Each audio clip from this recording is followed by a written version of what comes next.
نحمده ونستعينه ونستغفره ونعوذ بالله من شرور أنفسنا ومن سيئات أعمالنا من يهد الله فلا مضل له ومن يضلل فلا هادي له ونشهد أن لا إله إلا الله وحده لا شريك له ونشهد أن سيدنا وحبيبنا ومولانا محمدا عبده ورسوله الذي أرسله بالحق بشيرا ونذيرا وداعيا إلى الله بإذنه وسراجا منيرا فقد قال الله تعالى في كلامه المزيد وفرقانه الحميد أعوذ بالله من الشيطان الرجيم بسم الله الرحمن الرحيم إن الله وملائكته يصلون على النبي يا أيها الذين آمنوا صلوا عليه وسلموا تسليما اللهم صل على سيدنا مولانا محمد وعلى آله سيدنا حبيبنا محمد بلغ الأولى بجمالهم كشف الدجى بجمالهم حسنت جميع خصالهم صلوا عليه وآله حضرات উলামায়ে কেরাম আজকে এই ঐতিহাসিক তাফসীরুল কোরআন আর যুবক কিশোর মুরব্বিয়ান পর্দার আড়ালে মা ও বোনেরা এবং আমার এই আওয়াজ যে পর্যন্ত শোনা যাচ্ছে যারা শুনছেন এবং শুনবেন তাদের সকলকে আমার অন্তরের অন্তঃস্থল থেকে জানাই আসসালামু আলাইকুম ওয়া রাহমাতুল্লাহি ওয়া বারাকাতুহু। সর্বপ্রথম মহান মনিবের দরবারে শুকরিয়া আদায় করি যে মহান আল্লাহ সুবহানাহু ওয়া তাআলা আমাদেরকে এই রাতে এই সুন্দর পরিবেশে কোরআনের কথা নবী করিম সাল্লাল্লাহু আলাইহি সাল্লামের কিছু কথা শোনার যে সুযোগ আল্লাহ তাআলা করে দিলেন সেই মহান আল্লাহ রাব্বুল আলামিনের শাহী দরবারে বিনয় অবনত মস্তকে শুকরিয়া আদায় করি। সকলে সমস্যারে বলি আলহামদুলিল্লাহ। রব্বানা লাকাল হামদ হামদান কাসীরান তাইয়িবান মুবারাকান ফি। শুকরিয়া আদায়ের পরে সবাইকে একটু ধন্যবাদ জানানো দরকার। সবাইকে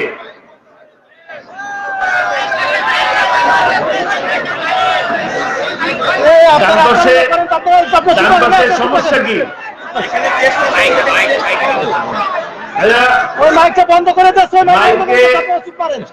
মাইক কর্তৃপক্ষ যারা আছেন তারা মেহেরবানি করে মঞ্চের ডান পাশে যে মাইক আছে এই মাইকটি ডিস্টার্ব করতেছে, হয় বন্ধ করে দেন না হয় ঠিক করেন। আলহামদুলিল্লাহ আমরা আজকের যে আয়োজন, এই যে আয়োজক, এই আয়োজককে কি একটা ধন্যবাদ জানানো উচিত? উচিত। আলমডাঙ্গা যুব সমাজ যারা এই মাহফিলের আয়োজন করলেন, এত সুন্দর প্যান্ডেল করলেন, মাইকিং করলেন, লাইটিং করলেন, আপনার আমার জন্য বসার ব্যবস্থা করলেন, যে আয়োজক কমিটি এত সুন্দর ব্যবস্থা করলেন তাদেরকে আপনাদের সকলের পক্ষ থেকে আমি মোবারকবাদ জানাই, শুভেচ্ছা জানাই, ধন্যবাদ জানাই। সেই সাথে ছোট্ট করে একটি প্রশ্ন করি, আপনারা সবাই কেমন আছেন? ভালো আছেন? আলহামদুলিল্লাহ। আমিও আপনাদের মতন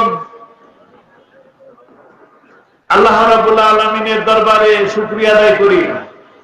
আল্লাহ আমাকে অনেক ভালো রেখেছেন। আপনারা যেমন ভালো আছেন, আমিও আল্লাহ তাআলার দয়ায়, মায়ায়, করুণায় ভালো আছি, আলহামদুলিল্লাহ। অনেক বিপদে ছিলাম নাকি? বিপদ ছিল? এখন বিপদ আছে? মাহফিলের জন্য কি অনুমতি নিতে হয়? নির্বিঘ্নে করা যায়? আলহামদুলিল্লাহ। তাহলে কি আল্লাহর কাছে একটা শুকরিয়া আদায় করবো না? আলহামদুলিল্লাহ। এরকম অনেক মাহফিলের আয়োজন করা হয়েছে, মঞ্চ করা হয়েছে, মঞ্চের পরে সেই মঞ্চ ভেঙেও দিছে, মাহফিল করা যায় নাই, তাই না? এরকম সময় গেছে। মঞ্চে বিশিষ্ট আলেমেরা, প্রখ্যাত আলেমেরা বক্তব্য রাখছেন, এই সময় বাধাও দিছে, হয়েছে কিনা? সেই দিন থেকে আল্লাহ তাআলা আমাদেরকে দয়া করে, মায়া করে ক্ষমা করেছেন নাকি? ভালো দিন দিচ্ছেন। আরো ভালো দিনের কাছে যেতে চাই, আরো সুন্দর দিন চাই, আরো ভালো থাকতে চাই। তাহলে কি করব? ভালো থাকতে হলে কি করব? ভালো থাকার জন্য কিছু কাজ করতে হবে, শুকরিয়া আদায় করতে হবে। সর্বপ্রথম আল্লাহর দরবারে শুকরিয়া আদায় করতে হবে, কিছু কাজও করতে হবে। এই যে আমরা জমিনের উপরে বসে আছি, এই জমিন কার?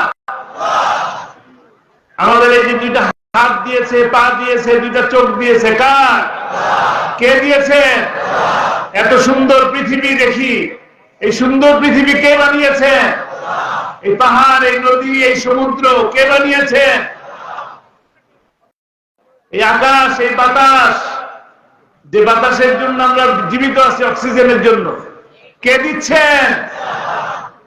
তবে সে যে দিলেন তার আইন চলে নাকি চলে না?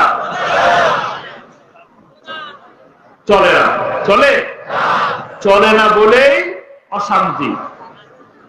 চলার কথা কার? ইনিল হুকমু ইল্লা লিল্লাহ। জমিন যার, আইন চলবে তার। চলে? চলে না। এই জমিনের উপরে আল্লাহ তাআলা আমাদেরকে পাঠিয়েছেন আশরাফুল মাখলুকাত, সর্বশ্রেষ্ঠ প্রাণী বা সর্বশ্রেষ্ঠ জীব হিসাবে, মানুষ হিসাবে দুনিয়াতে আমাদেরকে পাঠিয়েছেন। শুধুমাত্র পাঠিয়ে দিয়েই ছেড়ে দেন নাই, ছেড়ে দিছেন? আমাদেরকে কি দিছেন? আমাদেরকে দিছেন মহাগ্রন্থ, মহাগ্রন্থ আল কোরআন।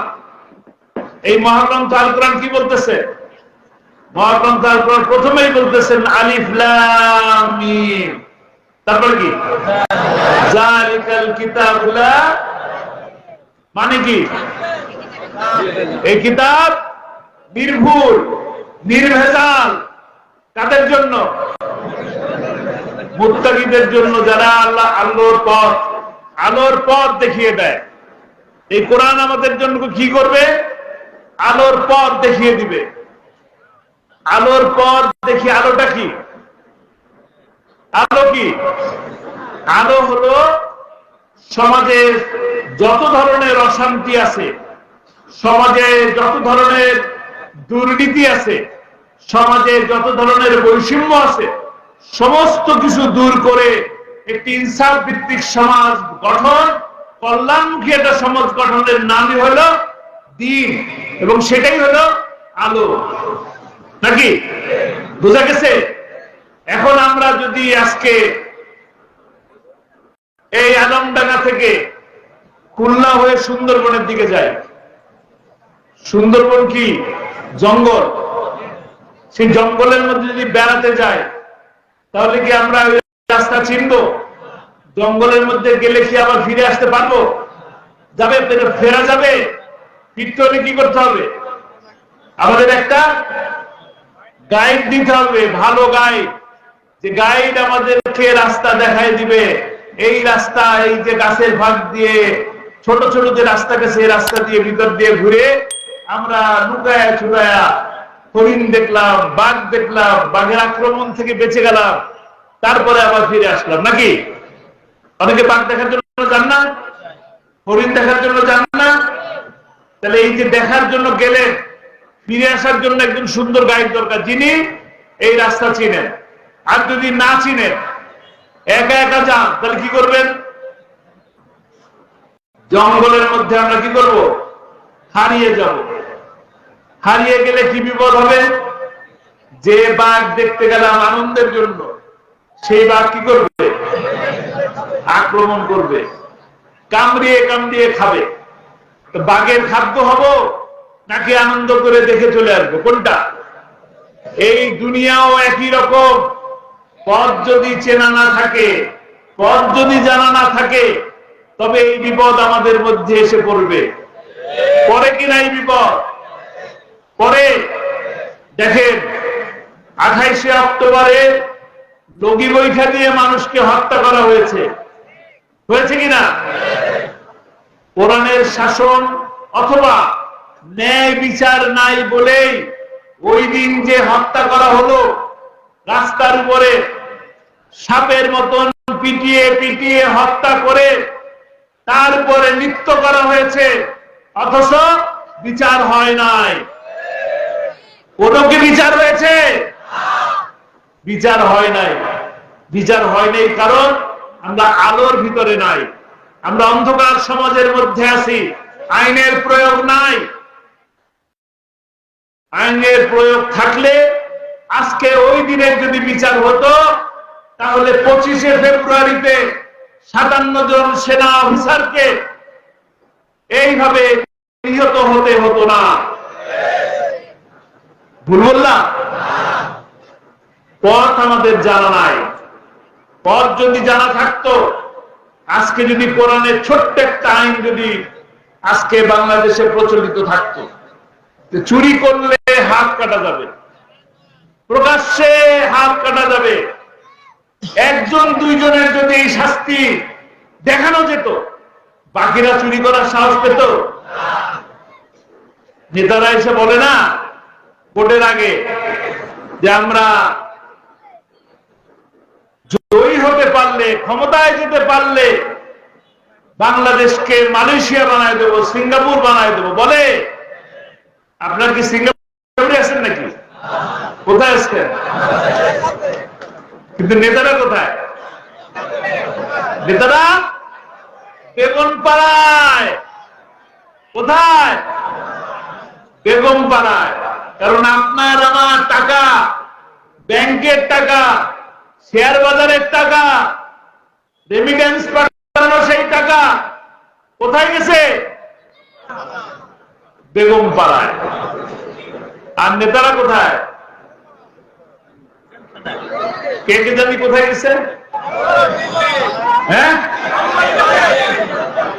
আপনাদের প্রিয় শ্রদ্ধেয় কোরআনের পাখি, কোরআনের পাখি বলতেন না? কোরআনের পাখি বলতেন আমাদেরকে বলো মৌলবাদী, আমরা হইলাম মূলবাদী, তোমরা হইলে আগাবাদী। আমরা মূলে আছি, বেশি বাড়াবাড়ি করলে গোড়া ধরে একটু ঝাক্কা মারবো, যা পড়বা কোথায়? কোথায় গেছে?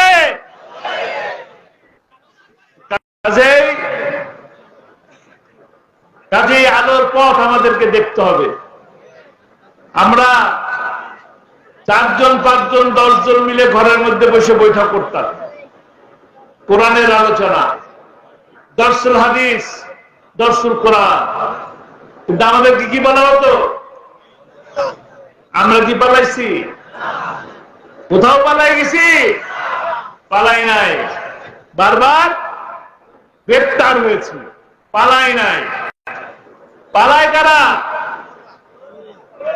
কারা কারা? শোনা যায় না। কারা পালায়? মনে রাখবেন তো। দেখেন, আপনাদেরকে রাত্রিবেলা চুরি হয়, ওই যে শীত কেটে ঢোকে, সারা শরীরে তেল মেখে যাতে করে ধরতে না পারে, ধরলে পিছলায় যায়, এরকম হয়। এরকম আপনাদেরকে হয়? আমাদের দিকে হয়? আপনাদের হয় না? আপনাদেরকে হয়? যারা রাতের আধারে ঢোকে তাদেরকে কি বলে? রাতের আধারে যারা ভোট নিয়ে গেল তাদেরকে কি বলবে? ভোট চোর নাকি? আবার যদি তারা আসে তাহলে কি করবে? হ্যাঁ, তখন বলবেন খেলা হবে। খেলা হওয়ার কথা কি বলছিল? খেলা তো শুরুই হয় নাই। খেলা কি শুরু হয়েছে? খেলা শুরু হওয়ার আগেই মাঠ ছেড়ে চলে গেছে। যারাই কোরআনের বিপক্ষে থাকে, যারাই সুন্নাহর বিপক্ষে থাকে, ইসলামের বিপক্ষে থাকে, দাড়িওয়ালা টুপিওয়ালার বিপক্ষে থাকে, তারা বাংলার জমিনে থাকতে পারে না। নাস্তিকদের কোন স্থান বাংলার মাটিতে হবে না। এই বাংলার মাটি শাহজালালের মাটি, এই বাংলার মাটি শাহ মাকদুমের মাটি। এখানে রবীন্দ্রনাথের স্থান নাই। আছে? নাই। এখানে কোরআন, একমাত্র কোরআন। আমরা কি ভালোবাসি? কোরআনকে ভালোবাসি। এই জমিনের উপরে কোরআন প্রেমিক মানুষরা রক্ত দিছে। এই জমিনের উপরে কোরআনের পাখিরা রক্ত দিয়েছে, জীবন দিয়েছে। এই মাটিতে কোরআনের পতাকায় উদ্দিন হবে ইনশাআল্লাহ। খুব বেশি দেরি নাকি? খুব বেশি দিন আছে। ছোট্ট একটা বিজয় আসছে, আলহামদুলিল্লাহ। আমরা সবাই বলি সামনে আমাদের কাঙ্ক্ষিত বিজয়ে যেতে হবে। আলোর পথ, আলোর পৃথিবী, আলোর বাংলা। যে সোনার বাংলা করার জন্য আপনাদের মুরব্বীরা, আমাদের মুরব্বীরা 30 লক্ষ মানুষের জীবন দিয়ে সোনার বাংলা করার জন্য জীবন দিয়েছে, সেই সোনার বাংলা গড়বো ইনশাআল্লাহ। গড়তে পারবো না? আপনার কোরআনের পাখি বলতেন, একটু আগে আমার আবু যর গিফারি ভাই বললেন, দুইটা তার স্বপ্ন ছিল। একটা স্বপ্ন হয়তো আল্লাহ তাআলা কবুল করছেন, আমরা দোয়া করব যেন তার স্বপ্ন কবুল হয়ে থাকে, হয়ে যেন যায়। কারণ আমরা তো দেখলাম কাশিমপুরে জেলখানায় তিনি সুস্থ ছিলেন, একদম পরিপূর্ণ সুস্থ একজন মানুষ। তাকে বলা হলো হার্ট অ্যাটাক করা হয়েছে। আমার হলো হার্ট অ্যাটাক হয়েছে। হার্ট অ্যাটাকের পেশেন্ট, তিনি কি হুইল চেয়ারে বসে না স্ট্রেচারে শুয়ে থাকে? হার্ট অ্যাটাকের পেশেন্ট কি এরকম সুন্দর করে হাসি দিতে পারে? এত সুন্দর হাসি কি হার্ট অ্যাটাকের পেশেন্ট দিতে পারে? এত সুন্দর করে কি সালাম দিতে পারে? অথচ এত সুন্দর একটি হাসি দিয়ে, এত সুন্দর করে সালাম দিয়ে, কেমন আছো, ভালো আছি বলার পরে যাকে নিয়ে যাওয়া হলো, রাতেই বলা হলো তিনি নাই। এটা কি সাধারণ মৃত্যু? না, সাধারণ মৃত্যু নয়। তাকে 28শে ফেব্রুয়ারিতে ফাঁসির রায় দেওয়া হয়েছিল। আপনাদের প্রতিবাদ প্রতিরোধের কারণে, আপনাদের প্রতিবাদের কারণে, আপনাদের রক্তের কারণে, আপনাদের জীবন দেওয়ার কারণে তারা সেই রায়কে বাস্তবায়ন করতে পারে নাই। কিন্তু তাদের সেই ষড়যন্ত্র থেমে থাকে নাই। সে কারণে 23 সালের 13ই আগস্ট তাকে হাসপাতালে নিয়ে এসে বিনা চিকিৎসায় ইনজেকশন দিয়ে তাকে হত্যা করা হয়েছে।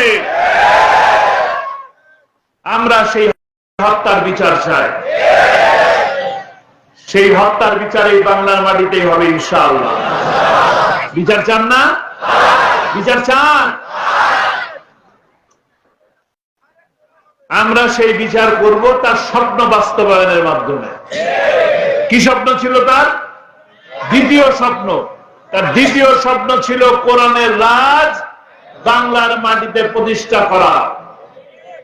আমরা সেই কোরআনের বাণীকে আপনার পাশের বাড়ির মানুষের কাছে, আপনার বন্ধুর কাছে, আপনার আত্মীয়র কাছে কোরআনের দাওয়াত আমাদের পৌঁছে দেওয়াই আমাদের দায়িত্ব।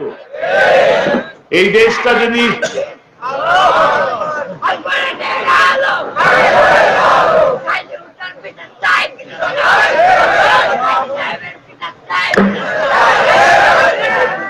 আলহামদুলিল্লাহ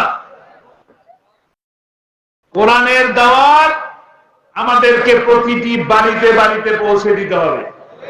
কোরআনকে যদি আমরা বুঝতে পারি, কোরআনকে যদি আমরা জানতে পারি, কোরআনকে যদি আমরা মানতে পারি, তবেই আবার এই সমাজের মধ্যে সেই শান্তি ফিরে আসবে যে শান্তি 1450 বছর আগে আমাদের প্রিয় নবী মুহাম্মদ রাসূলুল্লাহ সাল্লাল্লাহু আলাইহি ওয়াসাল্লাম প্রতিষ্ঠা করে গিয়েছিলেন। আজকে আমরা সেই শান্তির দিকে এগিয়ে যাচ্ছি, আমাদের কাফেলা এগিয়ে যাচ্ছে। শহীদের রক্ত বৃথা যাবে না। মাওলানা মতিউর রহমান নিজামী, আলী হাসান মোহাম্মদ মুজাহিদ, কাদের মোল্লা, মীর কাসেম আলীদের রক্ত বৃথা যাবে না ইনশাআল্লাহ। বৃথা যাবে? আবু সাইদের রক্ত কি বৃথা যাবে? মুগ্ধের রক্ত কি বৃথা যাবে? তাদের জীবন বৃথা যাবে? বৃথা যেতে দেব না। আগামীতে যতই ষড়যন্ত্র হোক, যত বাধা আসুক, আমরা সকলে আবু সাইদের মতন, মুগ্ধের মতন বুকটা পেতে দেব গুলির সামনে। এই দেশের স্বাধীনতা সার্বভৌমত্ব রক্ষার জন্য, জীবন দেওয়ার জন্য আমাদের সকলকে প্রস্তুত থাকতে হবে। আমাদের সকলকে ইসলাম কায়েমের জন্য, প্রয়োজনে জীবন দেওয়ার জন্য প্রস্তুত থাকতে হবে। রাজি আছি ইনশাআল্লাহ। আল্লাহ কবুল করে নিন। এই কোরআনের রাজকে প্রতিষ্ঠা করার জন্য আগামীতে যে কাজ করণীয় আছে, সেটা হলো আগামীতে যে ইউনিয়ন পরিষদের নির্বাচন আসবে, ইউনিয়ন পরিষদের নির্বাচনে মেম্বার এবং চেয়ারম্যান, উপজেলা ভাইস চেয়ারম্যান, চেয়ারম্যান, পৌরসভার মেয়র, সিটি কর্পোরেশনের মেয়র এবং কাউন্সিলরগণ, সর্বশেষ জাতীয় সংসদ সদস্য নির্বাচনে আমরা কোরআনের পক্ষের মানুষকে ভোট দেব ইনশাআল্লাহ। রাজি আছি? রাজি আছি? কারা? আলহামদুলিল্লাহ, আল্লাহুম্মা আমিন। আল্লাহ তাআলা এই হাতকে কবুল করে নিন। এই কোরআনের মাহফিল থেকে যারা হাত তুললেন, এই হাতগুলোকে কবুল করে নিন। কোরআনের জন্য, ইসলামের জন্য আমাদেরকেও কবুল করুন।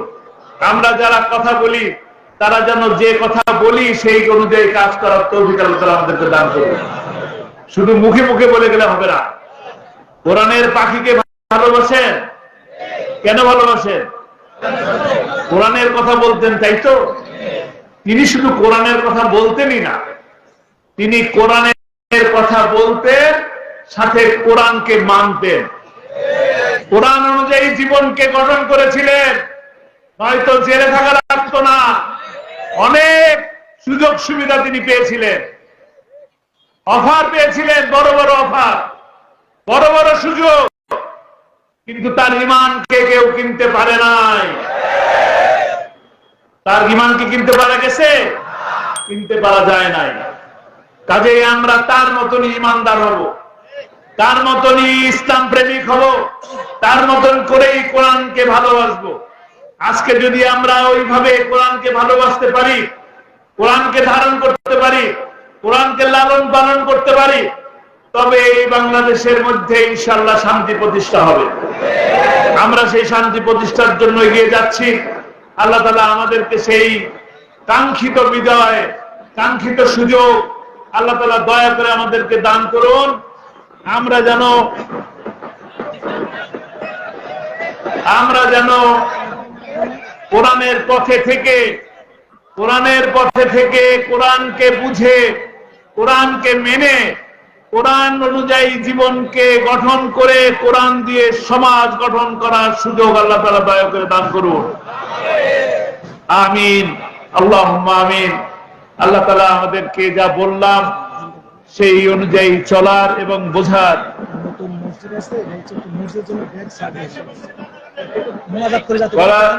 কোরআন অনুযায়ী চলার এবং বোঝার তৌফিক আল্লাহ তাআলা দান করুন।